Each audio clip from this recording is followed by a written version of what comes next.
Bollywood silver screen presenting Eden lake. इस कहानी की शुरुआत में नर्सरी स्कूल टीचर जीनी को दिखाया जाता है, जो अपने बॉयफ्रेंड स्टीव टेलर के साथ कंट्री साइड जा रही है। दरअसल वहाँ पर एक लेक है जिसका नाम ईडन है और ये वहाँ पर हाइकिंग करने के लिए जाना चाहते हैं। और जब ये कंट्री साइड पहुँच जाते हैं तो इन्हें पता चलता है कि इन्हें लेक तक पहुँचने के लिए एक घने जंगल से होते हुए जाना पड़ेगा। और ये दोनों उस जंगल से होते हुए उस जगह तक पहुँच जाते हैं जहाँ पर एक लड़का बैठा होता है जिसका नाम एडम है। दरअसल एडम कीड़ों को जमा कर रहा होता है, साथ ही कुछ नोट्स बना रहा होता है। हालांकि जेनी उससे बात करने की कोशिश करती है, लेकिन वो जेनी की किसी बात का कोई भी जवाब नहीं देता। इसके बाद जेनी और स्टीव इस जगह को एंजॉय करना शुरू कर देते हैं और तभी वो देखते हैं कि एडम के पास कुछ लड़के आते हैं जो उसे परेशान कर रहे होते हैं, इसीलिए एडम वहाँ से चला जाता है। इसके बाद जेनी और स्टीव लेक के पास लेट जाते हैं। जेनी की आंख लग जाती है और तभी एक डॉग के भौंकने की आवाज से जेनी की आंख खुल जाती है। जेनी इस डॉग को देखकर डर जाती है। दरअसल यहाँ पर वो लड़के जिन्होंने एडम को भगाया था, ये उन्हीं का डॉग होता है। वो अपने डॉग को वापस बुला लेते हैं और अब स्टीव लेक के अंदर स्विमिंग करने के लिए चला जाता है। जेनी लेक के किनारे बैठी होती है और एक बार फिर से वही डॉग उस पर भौंकता है। वो उसके पास आ जाता है। स्टीव लेक के अंदर से सब कुछ देखता है। उसे देखकर गुस्सा आता है, इसीलिए वो लड़कों के पास जाता है, उन्हें समझाने की कोशिश करता है, लेकिन ये सब के सब बहुत बदतमीज होते हैं। ये स्टीव का मजाक उड़ाते हैं। स्टीव अपने टूर को खराब नहीं करना चाहता, इसीलिए वो उन लड़कों को कुछ नहीं कहता और वापस आ जाता है। लेकिन ये अपनी शरारतों से बाज नहीं आते। ये जेनी को दूरबीन से देख रहे होते हैं, पर कुछ ही देर बाद ये सब यहाँ से जाने लगते हैं। और इन लोगों के जाने के बाद जेनी और स्टीव रात यहीं पर गुजारने की तैयारी करते हैं। स्टीव अपने लिए टेंट लगाता है और जेनी लकड़ियां लेने के लिए जाती है, पर तभी उसे झाड़ियों के पीछे से किसी की आवाज आती है। पर जेनी जब झाड़ियों की तरफ देखती है तो वहाँ पर कोई भी नहीं होता। अब रात को जब ये आग के पास बैठे होते हैं तो जेनी को बार बार ऐसा लगता है कि इनके आसपास कोई है, पर इन्हें आसपास किसी के होने के कोई भी सबूत नहीं मिलते। पूरी रात गुजारने के बाद जब ये सुबह उठते हैं तो ये देखते हैं कि इनके पूरे खाने को कीड़ों ने खराब कर दिया है, इसीलिए अब इन्हें खाना लेने के लिए शहर जाना होगा। ये दोनों अपनी गाड़ी में आ जाते हैं और जैसे ही गाड़ी को आगे बढ़ाते हैं इनकी गाड़ी का टायर पंचर हो जाता है। स्टीव देखता है किसी ने गाड़ी के टायर के आगे बोतल रख दी थी, जिस वजह से गाड़ी का टायर पंचर हो गया। स्टीव समझ जाता है कि ये उसी ग्रुप का काम है जो कल लेक के पास था। स्टीव अपनी गाड़ी का टायर चेंज करता है और जब वो शहर पहुंच जाता है तो देखता है कि वहाँ पर वही ग्रुप है जो कल उन्हें परेशान कर रहा था।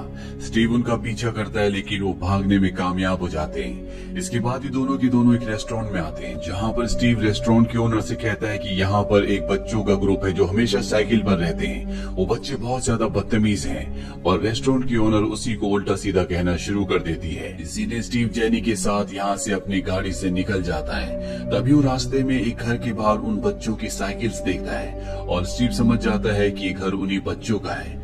वो अकेला ही घर के अंदर जाता है, लेकिन घर के अंदर कोई भी नहीं होता। और तभी इस घर का ओनर आ जाता है। अब स्टीव घर के अंदर होता है और उसके पास बताने के लिए कोई भी रीजन नहीं होता कि वो अंदर क्यों आया, इसीलिए उसे ऊपर से नीचे लटक कर यहाँ से निकलना पड़ता है। इसके बाद वो जेनी के साथ एक बार फिर से उसी लेक के पास आ जाता है। यहाँ आने के बाद स्टीव स्कूबा डाइविंग के लिए चला जाता है और जेनी की आंख लग जाती है। और जब स्टीव वापस आता है तो वो देखता है कि वहाँ पर वो बैग नहीं है जिसके अंदर इनके सेल फोन्स और इनकी गाड़ी की चाबी है। ये चारों तरफ ढूंढते हैं, लेकिन इन्हें बैग कहीं भी नहीं मिलता। और इसके बाद जब ये उस जगह जाते हैं जहाँ पर इनकी गाड़ी थी तो वहाँ पर गाड़ी भी नहीं होती। अभी दोनों के दोनों परेशान हो जाते हैं। इन्हें कुछ भी समझ में नहीं आता कि इन्हें क्या करना चाहिए, इसीलिए पैदल ये शहर की तरफ जाने लगते हैं। और तभी इन्हीं की गाड़ी इनकी तरफ बड़ी तेजी से इन्हें आती हुई नजर आती है। दोनों के दोनों उससे बच जाते हैं। ये देखते हैं कि इनकी गाड़ी उन्हीं बच्चों का लीडर जिसका नाम ब्रेट है वो चला रहा है। इसके बाद ब्रेट गाड़ी लेकर यहाँ से निकल जाता है और ये तय करते हैं कि ये पैदल ही अब शहर तक जाएंगे। लेकिन चलते चलते इन्हें रात हो जाती है और तभी इन्हें वुड्स में वही ग्रुप दिखता है जिनके पास इनकी गाड़ी की चाबी और इनके सेल फोन्स हैं। स्टीव ब्रेट के पास जाता है और उसे कहता है कि मुझे मेरी गाड़ी की चाबी और सेल फोन्स दे दो, पर ब्रेट साफ साफ मना कर देता है और तभी उसकी जेब में स्टीव का फोन रिंग होना शुरू हो जाता है। स्टीव उसके पास जाता है और उससे अपना सेल फोन मांगता है, लेकिन अब इन दोनों के बीच में हाथापाई होना शुरू हो जाती है। इनका डॉग भी स्टीव के ऊपर हमला कर देता है और तभी इनके ग्रुप का एक लड़का चाकू निकाल लेता है। स्टीव उसके चाकू को पकड़ लेता है, लेकिन गलती से चाकू डॉग को लग जाता है, जिससे उसकी मृत्यु हो जाती है। अब स्टीव अपनी गाड़ी की चाबी छीनकर अपनी गाड़ी की तरफ भागता है। जेनी और वो गाड़ी के अंदर बैठ जाते हैं, लेकिन इनकी गाड़ी एक जगह फंसी हुई होती है और तभी इनकी गाड़ी के पास वो सभी बच्चे आ जाते हैं, जो ऊपर से इनकी गाड़ी के ग्लास पर पत्थर फेंकते हैं। इनकी गाड़ी का फ्रंट ग्लास चटक जाता है। स्टीव किसी तरह से वहाँ से गाड़ी निकाल लेता है और रैशली अब वो सिटी की तरफ जाने लगता है, लेकिन उसकी गाड़ी का गिलास चटका हुआ, इसीलिए उसे आगे कुछ भी नहीं दिख रहा होता और उसकी गाड़ी एक टूटे हुए पेड़ से टकरा जाती है। इस एक्सीडेंट की वजह से वो गाड़ी में फंस जाता है। वो जेनी से कहता है कि तुम्हें यहाँ से जाना होगा और मदद लेकर आनी होगी, क्योंकि मैं यहाँ से निकल नहीं सकता। जेनी को उसकी बात माननी पड़ती है, पर तभी यहाँ पर वो सभी बच्चे आ जाते हैं। जेनी वहीं झाड़ियों में छुप जाती है और वो सब के सब बच्चे स्टीव की गाड़ी की तरफ बढ़ते हैं। जेनी पूरी रात वहीं पर छुपी रहती है और जब वो सुबह वहाँ से बाहर निकलती है और गाड़ी के पास जाती है तो वो देखती है कि स्टीव गाड़ी में नहीं है।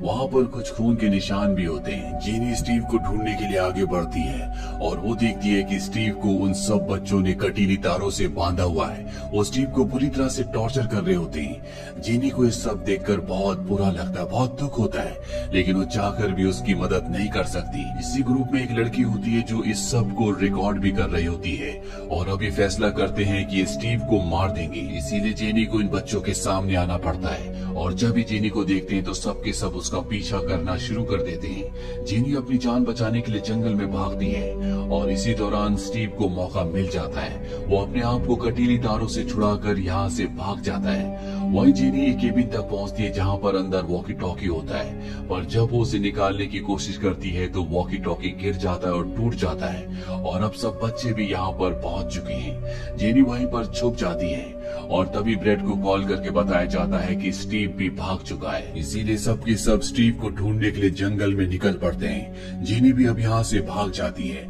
और तभी रास्ते में उसे स्टीव मिल जाता है, जो बहुत ज्यादा जख्मी होता है। वो स्टीव को लेकर वापस उसी केबिन में आ जाती है, पर यहाँ पर अब सब के सब बच्चे पहुंच चुके हैं। उन्हें पता है कि इसके अंदर कोई ना कोई है और जैसे वो केबिन के अंदर जाते हैं तो वहाँ पर कोई भी नहीं होता। दरअसल जेनी स्टीव को लेकर केबिन के नीचे पानी में चली गई होती है, जिस वजह से बच्चे उसे देख नहीं पाते। उनके जाने के बाद जेनी बाहर आती है और स्टीव को पत्तों के नीचे छुपाकर खुद मदद मांगने के लिए यहाँ से निकल पड़ती है। वो देखती है कि उस जंगल में कटीली तारों का एक पूरा बॉर्डर बना होता है। वो उसी के सारे जंगल से बाहर निकलना चाहती है और जब वो भाग रही होती है तो एक नुकीली लकड़ी उसके पैर के आर पार हो जाती है, जिससे वो जोर से चीखती है और अब ब्रेड और उसके सभी दोस्तों को पता चल जाता है कि जेनी किस तरफ है। वो सब के सब जेनी को पकड़ने के लिए उसी तरफ बढ़ चलते हैं। वही जेनी के सामने वही बच्चा आ जाता है जिसने उसे यहाँ पर सबसे पहले देखा था, जिसका नाम एडम है, जिसने उससे बात नहीं की थी। वो एडम से यहाँ से बाहर निकलने का रास्ता पूछती है। एडम उसे अपने साथ ले जाता है, पर रास्ते में एक जगह एडम बैठकर अपने मोबाइल से खेलना शुरू कर देता है और जब जेनी उसके पास मोबाइल देखती है तो वो उससे उसका मोबाइल मांगती है, पर एडम उसे मोबाइल नहीं देना चाहता। इसीलिए जेनी उससे मोबाइल छीनने की कोशिश करती है और अब ब्रेड और उसके सभी साथी उसे चारों तरफ से घेर लेते हैं। यहाँ पर जेनी को पता चलता है कि एडम ने ही मैसेज करके इन सब को यहाँ पर बुलाया है। इसके बाद ही जेनी को लकड़ियों के साथ बांध देते हैं। यहाँ पर स्टीव को भी बांधा गया था और अब स्टीव की मृत्यु हो चुकी है। ब्रेड उन लकड़ियों पर आग लगा देता है जो उसने जेनी के चारों तरफ रखी थी। अब जिस रस्सी से जेनी को बांधा गया था वो जलकर टूट जाती है। जेनी आजाद हो जाती है और जब वो भाग रही होती है तभी ब्रेड कहता है कि अगर तुम भागी तो मैं एडम को मार दूंगा। ये सुनकर जेनी रुक जाती है, लेकिन तब तक वो एडम को मार चुका था। अब जेनी भागते भागते एक जगह पहुंचती है जहाँ पर इस जंगल का मैप होता है। वो मैप को निकालती है और तभी उसे अपने आसपास उन्हीं बच्चों की आवाज आती है। वो वहीं पर रखे हुए एक डस्टबिन के अंदर छुप जाती है और जब ब्रेड और उसके साथी इस जगह से चले जाते हैं तो वहाँ से बाहर निकलती है।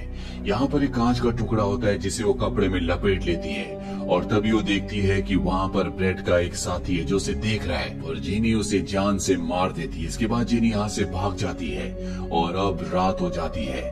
ब्रेड को अपने साथी की डेड बॉडी मिल जाती है जिससे उसे बहुत गुस्सा आता है, लेकिन ब्रेड का एक साथी अब यहाँ से निकलना चाहता है। ब्रेड उसे मना करता है लेकिन वो उसकी बात नहीं मानता, इसीलिए ब्रेड उसे मार मार कर जान से खत्म कर देता है। और जब इन्हीं के ग्रुप की लड़की ये सब कुछ देखती है तो वो डर जाती है, वो यहाँ से भाग जाती है। वही जेनी को दिखाया जाता है जो जंगल से बाहर सड़क पर पहुंच जाती है। तभी वहाँ पर एक गाड़ी आती है जिससे जेनी मदद मांगती है।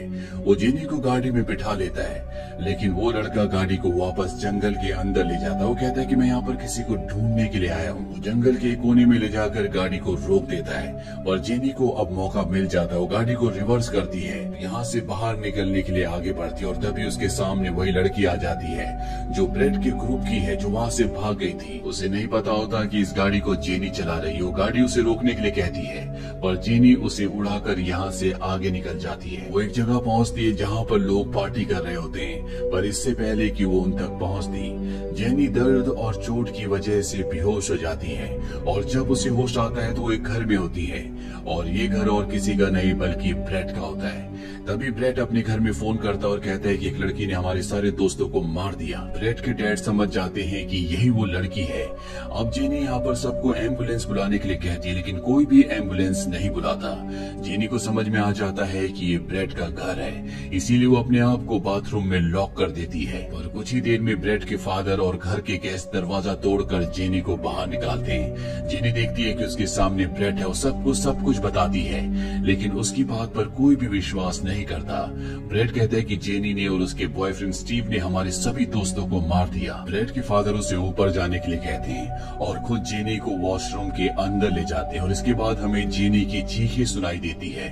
वही ब्रेड को दिखाया जाता है जो अपनी दोस्त की मोबाइल से, जिसने सभी मर्डर्स को, सभी टॉर्चर्स को रिकॉर्ड किया था, वो सारे डेटा को डिलीट कर देता है। इसके बाद वो स्टीव्स के सनग्लासेस पहनता है और ब्लैंकली वो मिरर में अपने आप को देखता रहता है। ये एक हॉरर थ्रिलर कहानी है जिसकी एंडिंग बहुत ज्यादा नेगेटिव है, लेकिन इस फिल्म में ये दिखाने की कोशिश की गई है कि डर क्या होता है, अपनी जान के लिए स्ट्रगल करना क्या होता है। ये फिल्म ईयर 2008 में रिलीज हुई थी। IMDb पर इसकी रेटिंग है 6.8। उम्मीद करते हैं कि ये कहानी आपको पसंद आई होगी।